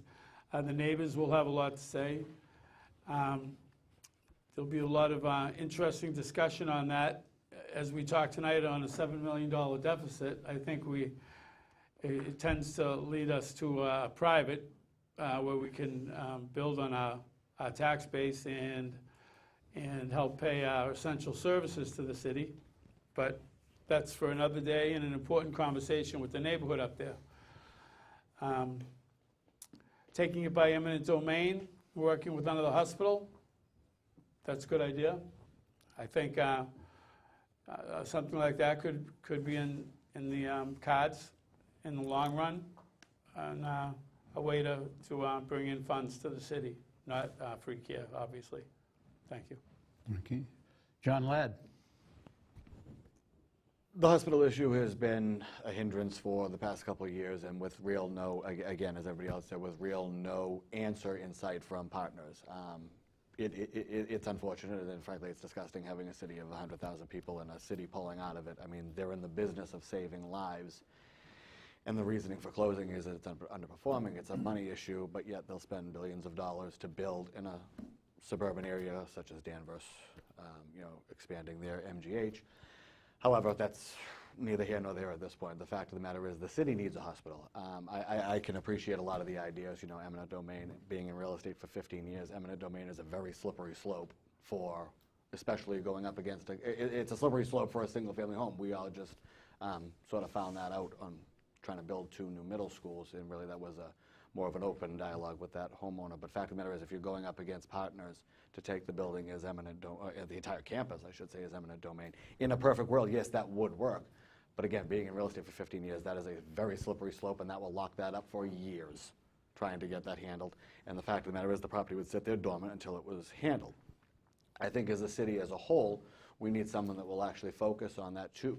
Ideally, it needs to stay a hospital. Plain and simple. We need a hospital on that side of the city. We need a hospital in the city. But the fact of the matter is, we should be focusing our time on talking to the Leahys, talking to the other healthcare providers, whether it will be an ideal situation, because we'll have certain departments that we don't necessarily, sorry, John. Okay, so gave you a couple extra seconds. I know, I appreciate Brian? it. Brian? Well, I do agree with most of my colleagues around the table on this issue. Partners is a pig in a poke in a lot of ways, and they're balancing their pocketbook over the priorities of the citizens of Lynn, and they've done that for a couple of years now, frankly. And if and when it does close, I believe then we have those discussions. But I think we're one piece of the puzzle. I really would feel disingenuous if I didn't hold like a neighborhood meeting up there in Ward 1, get the input from residents who live right up there. They're acutely aware, involving the Ward 1 councilor, involving all stakeholders, the mayor, of course. I think we have to really take a collaborative approach as a city, and not just as an elected official, but as a community member, to see what the needs really are, whether it is a new school, whether it is residential housing, whether it could be business development in that site. It is a lot of land. We would like to see, frankly, another provider come in and make it profitable. I mean, if Partners is able to build, big conglomerates out in Somerville and Danvers, as John alludes, they ought to have been able to invest in Lynn, and that's where we want them, and that's where we want to keep them. Short of that, I know there's another public hearing coming up on it, the Franco next week. I'll be in attendance. I've been to all of them so far. I'll keep fighting for what's right for Lynn, and short of that, I think the future, I think we have to involve all parties and really put our thinking caps on as to what that can be and realize its potential. Be brave and be bold, and ask them to donate it to the city of Lynn at nothing. Absolutely. For zero cost. Absolutely. Hongnet. I don't want to hear that they're leaving at all. That's bad news to hear that. The sign is still on my fence, State of Union Hospital. And really, I won't give up. And I think we should just continue and keep pushing to talk with Dr. Roberts, see if we can change his mind and get the state involved, Mayor Haley's office and the governor and whoever become the mayor next year, then with us, give them a hard time. So make them impossible to move because we really do need hospital. If come to the point that they don't care about us, we don't care about them too. So we do whatever we want, and we're gonna try to work with the Lynn Community Health Center to see if they can expand to become a hospital instead of a clinic. That would be good too. But I don't want to see them go because we depend on this. Because about probably 100,000 people live here. We cannot afford go to Salem, and a lot of people concerned, especially in Ward 1. They ask me all the time, said, "What are we going to do?" I said, "We're going to do what we can." So it's not our decision, but we do what we can to make sure to give them a hard time. Thank you. Okay, we're going to start again with you, Buzzy. Okay. Do you think additional charter schools may help alleviate the overcrowding issue in Lynn Public Schools? What about reactivating building a new Pickering Junior High School? What about the elementary schools that are over 100 years old that need to be replaced? What type of action plan do you intend to put together to help solve the overcrowding in the school system? That's your responsibility as a city councilor, the buildings, although you can't tell them what to do over there. Buzzy? Al, was there a question in there somewhere? How do you intend to solve the overcrowding in the school department? Okay, we'll take it one at a time, my friend. First, your first question was No one said it was going to be easy tonight. Right. Your first question was the charter schools. Yes. And on the charter schools, will they help? I think they're hurting us right now. As far as the charter school goes, Lynn, they'll take students and then they'll send students back to the public school, which they're doing a lot of, and we're not getting the money back, and it's really hurting our system. So that's one of our biggest financial problems with charter schools. Okay. Give me another question, will you? All right, the other part of the question, okay, second part of the question would be relative to construction of the new facilities that are needed, Pickering Junior High School, and for instance, Avon School's over 100 years old, Brickett School's over 100 years old. How do we intend to meet the financial needs to build those schools? Or do we have to go, as Jamie said, look at putting in more modular classrooms someplace? Right. I agree we all agree here, I'm sure. We need schools. We have to have schools in the city. And like I said at the last forum, us elected officials or whoever was leading the charge for the new schools dropped the ball, because when we were doing the Marshall Middle School, we had at least 30 community meetings, meetings with all the residents, the businesses around that area, and things seemed to go pretty smooth, but it took us quite a while to get there. What we have to do is all get together and do it together as a unit, not as individuals, one group over here trying to sell it, one group over here. We all need to get together and make sure we do the right thing for our kids so we don't let them down again. Very good. Brian Fields. Thanks, Mr. D. Charter schools, do they provide an immediate solution? Maybe. With overcrowding. Do they provide for a long-term solution? Absolutely not. They hurt the budget of the school greatly. The loss last year of 2 new middle schools funded, 80% by the state, 20% by the city, was a loss to everyone. It was a problem for many residents that there was no transparency. There was no open dialogue, and these aren't just my concerns. These are the same concerns that the voters had. It was defeated 2-1, not only because of taxes, but because they didn't feel like they had a voice. There was no clear dialogue. It felt rushed. There were emergency meetings over and over, and it was just, do you trust us? or do you not trust us? And I think that 2-to-1 vote was a lack of trust. We talked so much tonight about the deficit in the city, and people are concerned, and they want to make sure that their elected officials aren't making another mistake like they did with classical 20 years ago. It took a long time for Lynn to get back on the map with the State Board of Education to rebuild a second school after classical. And the voters just had so much doubt. We need to really listen and be transparent. Jamie? Mr. Mayor, I think the biggest thing, or the biggest disservice that we do to our public schools and our public buildings in general, is not having building engineers performing preventative maintenance measures to maintain these buildings. I went to a middle school in Charlestown, and at the last forum I said it was 140 years old. It turns out it's 86 years old. But that's besides the point. The building's in pristine condition, serving 6th to 8th graders till this day. And it's beautiful. It's air conditioned, it's heated, and unfortunately the brand new Marshall Middle School we all talk about today, in 40, 50 years, it's going to look the same because we're not performing these preventative maintenance measures to maintain these buildings for them to become dilapidated. The Pickering Middle School is asbestos-filled. The lead paint is falling off the auditorium. How do we prevent that? With building engineers performing maintenance duties to take care of these buildings. We can continue to build new schools, and that's not going to solve the problem. We got to stop selling our public property as well. We have Cobbett Middle School, it's apartment buildings. We have the school behind Stop and Shop. It's going to be Aspire Developmental Services. Stop selling our public properties until we find a solution for students and overcrowding. And let's get to work, let's get the plan, let's get these building engineers in place to maintain these buildings so we won't continue to build new schools every 40, 50 years. Thank you. Rick Ford? First, I'd like to say my son's a school teacher at Marshall. He loves being a teacher, and he loves working in the new school. I support our teachers, and I'm grateful for their hard work and dedication educating our children. I've worked through the years with improving the schools in my area with new boilers, roofs, but again, it's a Band-Aid. We've put in windows, and I talked to Johnny Ford in the school committee about expanding Breed, the O'Donnell family. When Parkland Ave went south, and it wasn't gonna, he knew it wasn't gonna happen, I had told Johnny to bring up the Breed thing. There's a lot of land behind Breed that could have been used for a new school, and that didn't seem to go anywhere.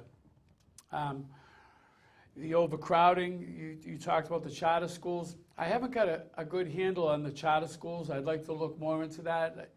I never liked them, but for the overcrowding part, it seems like it's taking the edge off a small little bit. But, you know, the bricks are falling out of Pickering. Between the council and the school committee, we got to get together and find a way to solve this issue and get these new schools that we so desperately need. Overcrowding's terrible. Thank you. John Ladd? Charter schools has been a question for a lot of people over the past couple of years. I mean, I've taken a position on it a couple of years back, and I'm hands down. I mean, it may upset people, but I'm hands down 100% against charter schools. I don't think they help. I mean, I'm echoing, you know, a few of my friends up here that it's a hindrance on our school budget. It's absolutely just not okay.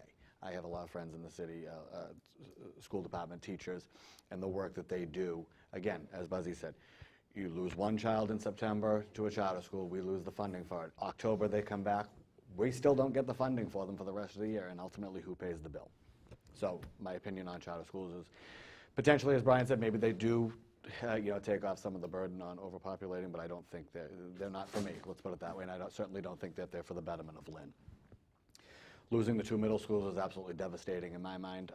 We failed our kids. I don't have kids, and I'm not going to, but we failed the students in the Lynn Public Schools for this.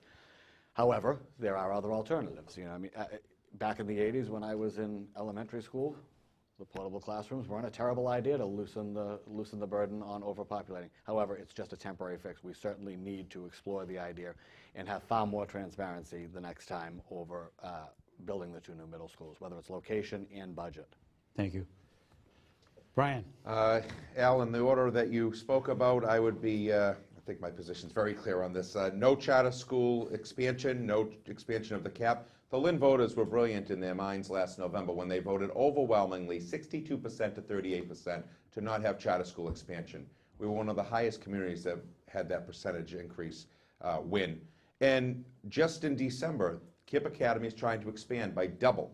They're taking already $17 million out of the school department budget. That money will double to $34 million.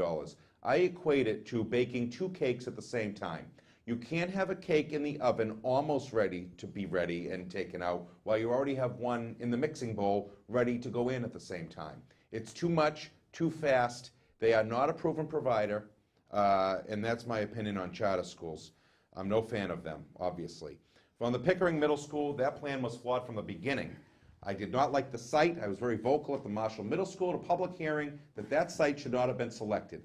I think we need to do due diligence, yellow already, on things like Rockdale Avenue, potential sites at Magnolia. If it's a pipe that's $800,000, let's deal with the cost of the pipe for $800,000.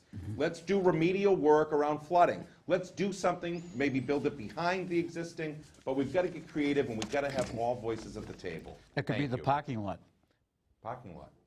where the Did you pipe say- is. Yeah? Hong net, yeah. Thank you. On the primary election day, and one of the guys came to me and said, if you have a choice, would you send your child go to a public school or a charter school? I said, absolutely public school, because my children are doing so well in public school. I said, you must be a fool. I said, why fool? Because when they're doing so well, I said, no, they're not. You lie. I said, I'm not lying, it's a fact. So charter school, no, I'm not in favor of that. And about the school buildings, Brian's right, and we should not have selected that site. If we have, at least we be clear. We be clear and step by step, and when to start, when to finish, what, and get everybody involved. And we felt that as well, and Buzzy said it as well.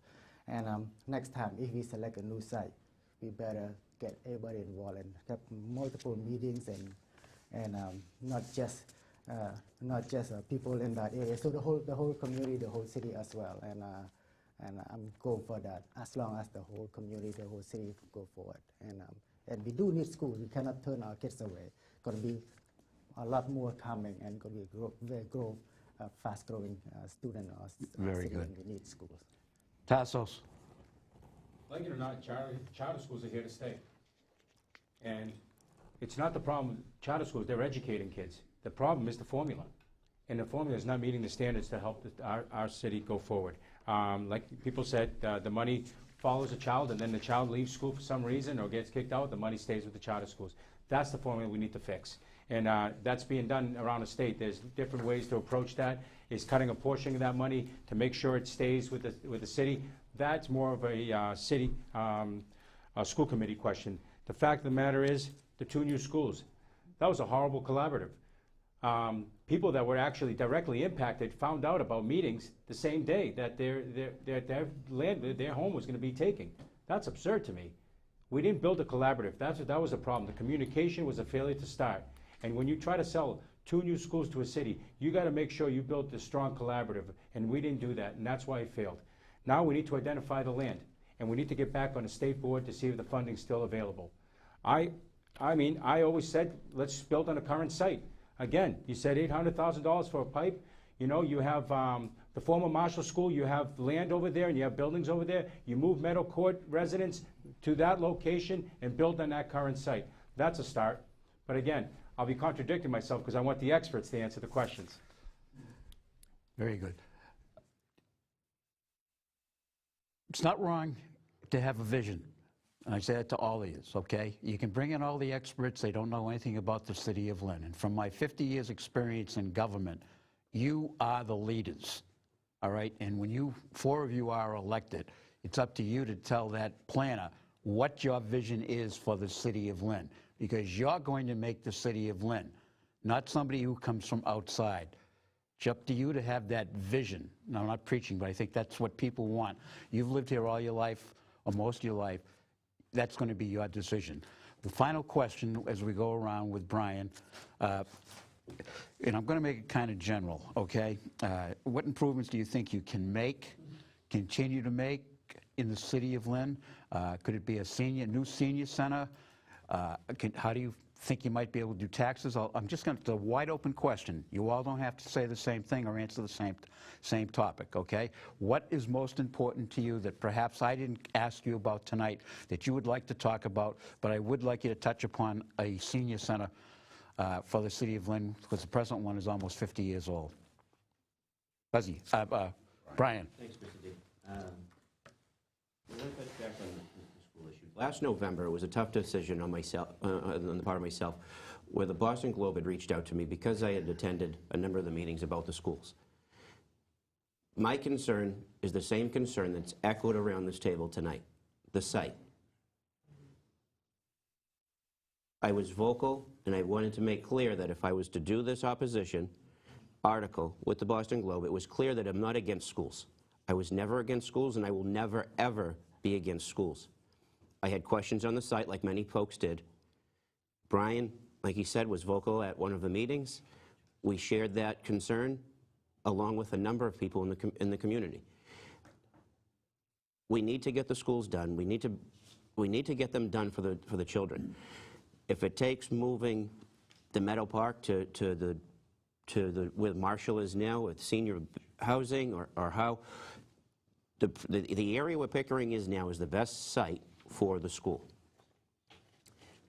We need to get it done. We need to work together. There needs to be a collaborative. We need to have everybody's input. We need to have a fair timetable, a clear timetable, and a clear understanding of what the costs will be. We need to work together. Nothing has been done since that last vote, and that's a shame. Thank you. Jamie? All right, so our senior citizens. You know, I've toured many of the senior citizen complexes that we have here in the city, and that is exactly the question they have. What are we going to do with our senior center? Gliss just put out a statement the other day that they can no longer continually to financially afford the senior center here.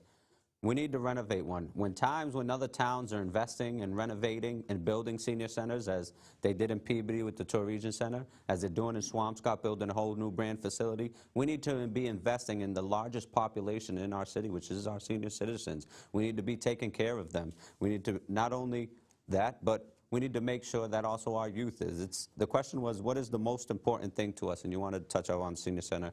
So I said, those Barrett House residents and those Ocean Shore Apartments residents have the same concerns. It's also speeding. Maybe we need to look into lowering the speed limits across the city so that it's safer for these seniors to cross the stores and crosswalks.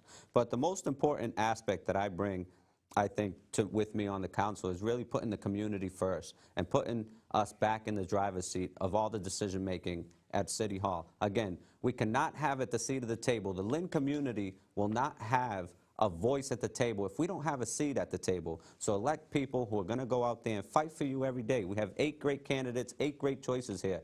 Elect the 4 that you love the most. Thank you. Rick Ford. Is this the last time we'll speak? Yes. Okay.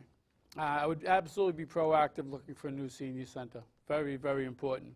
It's actually one of my closing. My candidacy is focused on several key topics in senior center, veterans, neighborhood improvement, economic development, education, and family. I'm a proven leader with experience, accessible and proactive in the community. Over the last 3 decades, I've spearheaded countless fundraisers to give back thousands of dollars to the community. I've engaged and listened to all my constituents' concerns. I will answer my telephone, and I will get back to you. I have 18 years as Ward 7 Councilor, Vice President for 8 years. I'm a small business owner with my wife, Tina, with over 30 years managing Little River Inn. I was the council representative to the EDIC Board of Directors. In closing, if elected, I will pick up where I left off before retirement. I will work tirelessly to advocate for all of Lynn residents while helping to make Lynn a better place to work, live, and raise a family. For my entire life, I have continually demonstrated citywide pride. I'm honored to call Lynn home, and I respectfully ask for one of your 4 votes on November 7th, and I will be there for you. I was wrong. You were going to be able to talk again. I have to apologize to the people out there. So when we go around for the closing statement. Do I get his 90 seconds? I'll let you get a second closing statement in, or you can answer this question. All right, Rick? John Ladd. To the question, not a closing statement. I'm sorry. Gotcha. 20 wet lashes. The survival and growth of a city depends on economic development. In the at-large race, I'm the only candidate with a real estate background and a business background with over 15 years' experience of doing just that. City of Lynn needs someone that understands healthy growth. Healthy growth is not just, commercial development, which as everybody that knows me knows, I'm an extreme advocate for increasing our commercial tax base. But we need to use or take my skills in selling the city to businesses, selling it to new investors. And again, as I said, we need healthy growth. We need to maintain the balance of proper housing, senior housing. We need to maintain the proper growth of our commercial property and not just flood the city with underperforming properties, I guess is an appropriate way to put it. That is going to be my primary focus, hopefully if elected, for the first 2 years. Economic development and increasing our commercial tax base and a healthy growth balance for all involved, for the betterment of the city, not just one group. Brian. Thanks, Al. So part of the question is my vision, and then I'll end off with the senior center needs. So the vision that I have is really a continuance of 2 years ago, when I said that I wanted to be accessible, a city councilor that gets the job done for everyone. I think we've proven we can do that. I've closed out over 1,000 constituent requests in my first term in office. I've helped my ward councilors by being that conduit and being able to communicate with our community and our residents and neighborhood meetings across the city and on social media as well, and through accessibility of our council office with our app staff, Terry Young and Lisa Herrera. I want to make neighborhoods safer and cleaner. It's been a priority. I continue to stress that. Talk about the dumping issue earlier and street sweeping and making our streets more attractive to residents and families alike. Obviously, responding to concerns is important, and also fighting for people's values. And part of that is the senior center that I'm getting to. We also need to do a better job, and I'm proud to say we've created new jobs in Lynn. We've created and we've encouraged local businesses to come here. Look no further than the Market Basket that created over 400 new jobs, and over 30 new businesses have opened up in my first term in office. On the senior center, we need to look at strategically and work with the Council on Aging on this to find out if it's not Silsby Street, where should it go? Maybe the Armory is a good place to start. It's on the Commons. Maybe we can get that at a low bid. I know it's up for sale. There haven't been many bites yet. That's one thinking out of the box idea that Thank you. Hongnet? Yes, but when I first ran, I promised that I would push to get a youth center, and we didn't get that, but I was able to push to get the council approved to build a new YMCA for our youth, which is coming up next year. I'm very proud of that. And also for the seniors center, I have spoken with this developer who have been working with me, that we look at two sites, one for senior center and one for veterans village. And because we know the veterans, when they come back, they're looking for homes. So we found one on Western Ave and one by the water via Linway. And so that's a long way. That's just a vision that we have and that we share. And he promised me that he will do whatever he can if he can get approval from the city. And we're going to continue to work to help him to get that done. So it is just very important senior need place, and also veteran, and we're going to continue to work on that as well. Excellent. Tasso? My campaign begins with vision. If you go on my website, you'll see my name, but then you'll see vision right next to it. What is the vision? What is Lynn Vision? Whatever the vision is, we need a planner in the planning department to implement it. As people are all excited about Market Basket, 400 jobs, I'm pushing for a Cummings Center with 4,000 jobs, paying $25 to $45 an hour instead of $10 to $15 an hour. 11 miles away from Lynn is General Electric. The innovation capital of the United States is 11 miles away from us. If they design it in Cambridge and Boston, we should be manufacturing in Lynn. What I'm asking for is a waterfront update. The waterfront master plan is over 10 years old. I'm asking right now, it's currently 80% apartments and 20% commercial. We need to balance that out a little more. We need to update our zoning to bring those good paying jobs back to the city of Lynn. And that's what Lynn was. Lynn was a working city. Lynn was a blue collar city years ago. We've lost thousands and thousands of jobs and replaced it with housing. We cannot continue. We need a sustainable plan, and I'm the council to do that, so please vote for me on November 7th. Thank you. Buzzy? Al, this is a great question because I happen to be a senior citizen, so. Thank you. It's right up my alley, but the problem is we don't do enough for our senior citizens. I go around and I talk to a lot of the elderly, and they feel left out. What we need to do is when we bring these businesses into the city and we offer them TIFs, we also should ask them, you know, what are they going to do for our senior citizens? We need to do more for our senior citizens. Thank you. Okay. All right, you're going to have 90 seconds to give your final statement. And we started this way at the beginning. Maybe we'll start over with Tassos and work around. You have your 90 seconds, and then we'll wrap up the evening. Tasso. Yes, good evening. Thank you for having me tonight. I'm the son of 2 immigrants, first-generation immigrant, born in Greece, came here, went to Washington Community School, Sacred Heart, St. Mary's, and St. Joseph's College. Why I want you to vote for me today is because I'm the only one on this table right here, small business owner, have a background in political science, and worked in the public sector. I worked in the private sector for an engineering firm. I can bring all those attributes together and help move this city forward. I'm a hardworking guy, work 7 days a week, father of 2 young children, and married my high school sweetheart. Again, I'm #1 on the ballot. My name is Tasso Nikolakopoulos. Please give me one of your 4 votes come November 7th. Thank you. Cognette. Thank you, Mr. Mayor.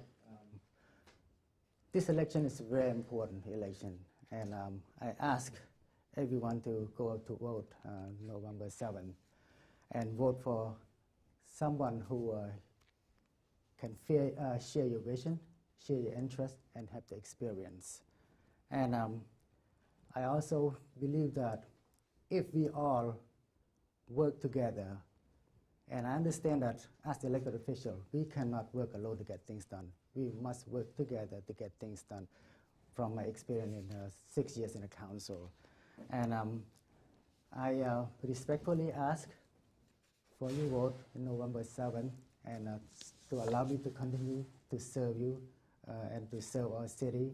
And for the last 6 years, I have been an honor to represent you, and I will continue to do the job that our city needs every day and our resident needs every day. And it's my privilege to serve everyone. And it has been a very exciting experience for me to be there every day, talk to people, help people. I feel good when I can help one person one day so I can sleep better. And I want to do what is best for us and for my children, for your children as well. Thank you so much. Thank you very much. Brian LaPierre. Thank you, Al. Lynn means everything to me. I was born and raised in Lynn. I've spent my life working to make it a better place. I'm running for re-election as your councilor at large to make our neighborhood safer, cleaner, create local jobs, and respond to your concerns. As your city councilor, I've responded to over 1,000 constituent requests in my first term, fighting to make Lynn neighborhoods safer and cleaner and to maintain public services to our residents. But there's still more work to be done. I'm running to be the person that helps all residents, from lifelong Lynners to those who just moved here perhaps 3 months ago, advance in this city, whether they're going to school, raising a family, or starting a business. I'm #2 on the ballot on Tuesday, November 7th. Please vote for Brian LaPierre to re-elect me as your councilor at large. Thank you. Thank you, Brian. John Ladd. Thank you. I'd like to thank everybody that tuned in tonight to hear my views and goals for the city of Lynn if elected on November 7th. We all realize we have serious obstacles to overcome in the city, and I think we can all also agree that no one single person can fix all of these problems. We need a city council that is as diverse as our city itself. We need experience and fresh perspective. We need a business owner and a professional in the real estate industry. We need transparency and open dialogue. We need transparency and open dialogue between the residents and government. For all these qualities that we so desperately need, I respectfully ask that on November 7th, I am one of your 4 votes for councilor at large. John Ladd, #7 on the ballot. Thank you, John. Rick Ford. First, I'd like to thank Lynn Cam, Mr. D, and everyone who's been part of the program tonight. It was excellent. My name's Rick Ford, for those of you who don't know me. I'm a lifelong resident of Lynn, Massachusetts. I've spent the majority of my career working as a public servant in the Commonwealth. I retired after 24 years with the Mass Gaming Commission.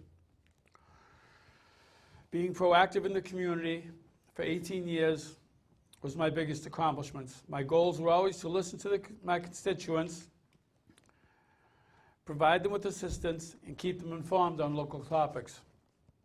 I'm a proud graduate of Lynn Vocational and Technical Institute, class of '75. I've been happily married to my wife, Tina, for over 35 years. My daughter, Erin Sheehan, my son-in-law, Eric Sheehan, and my granddaughter, Madison Sheehan, are also Lynn residents. My son, Joseph, is a resident and a public school teacher for the city of Lynn. And my youngest son, Richard Ford, is currently serving active duty as a naval officer. Our city has over 3,500 veterans, and we're not going to forget about them. And I thank you all very much. And I'm looking forward to being elected in November, and I hope you'll consider voting for Rick Ford for Councilor at Large. Thank you. Thank you, Rick. Jamie? Thank you. First, I want to start off thanking Lynn Community Television tonight, you, Mr. Mayor, for being the moderator, Jack Suslak for the timekeeper, Mr. Owen, our spectator over there, and throughout the night, I think you have 8 formidable candidates here. Throughout the night, I have outlined detailed suggestions and necessary improvements that need to be addressed to move Lynn in a positive direction.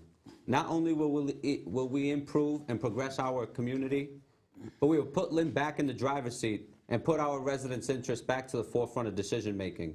Together, we will expand opportunities for our youth with positive programs and positive preventative initiatives. And we would be a responsible financial steward and make sure that we are making smart economic decisions that are bringing in good paying jobs for our citizens and everyone in Lynn. We will rewrite our zoning laws and make the necessary infrastructure and investments to sustain further development here in Lynn. I represent new leadership here in the city.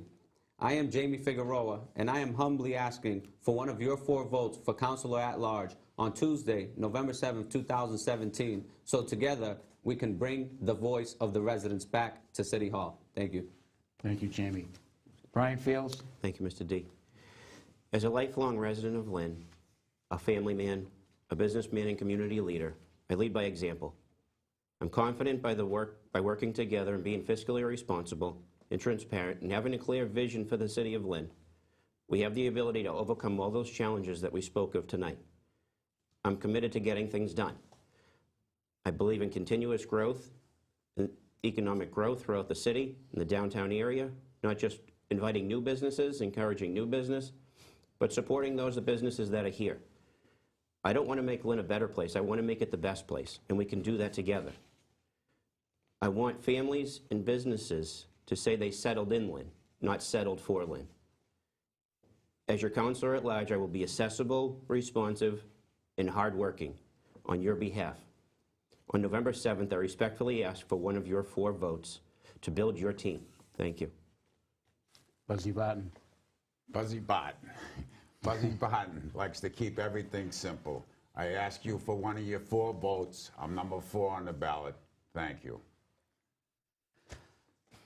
To our many constituents, our brothers and sisters in the city of Lynn, we thank you for tuning in tonight.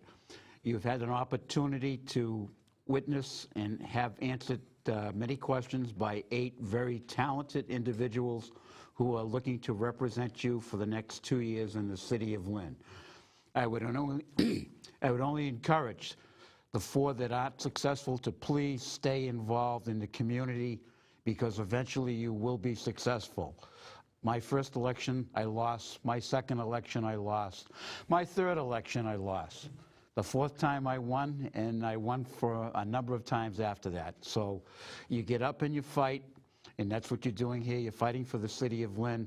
Stay involved. Let your views be known continually over the next 2 years, each and every one of you.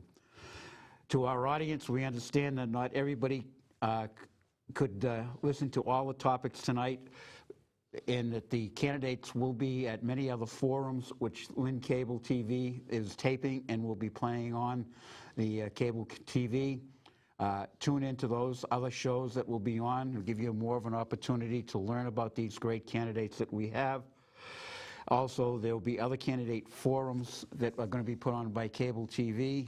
This Thursday night on October 19th, we are going to have the candidates for school committee, and we would like you to tune in to hear the school committee candidates answer a series of questions that we have put together for them. Next Tuesday night, next Monday night, we will have the councilors for various ward candidates also here answering similar questions, not exactly the same, but they'll all have to answer the question about the deficit. So you guys won't be put on the spot by yourself. And that's the only question I'm going to tell them they're going to be asked. So, and the following, on Monday, October 30th, we will have the mayoral candidates here at 5 o'clock on a pre-tape program. So we urge all of you in the city of Lynn, this is a very important election. Yes, there are some very difficult times ahead, but with challenges come people who can meet those challenges, and the city is going to be going forward, and it's going to be a great community as it always has been.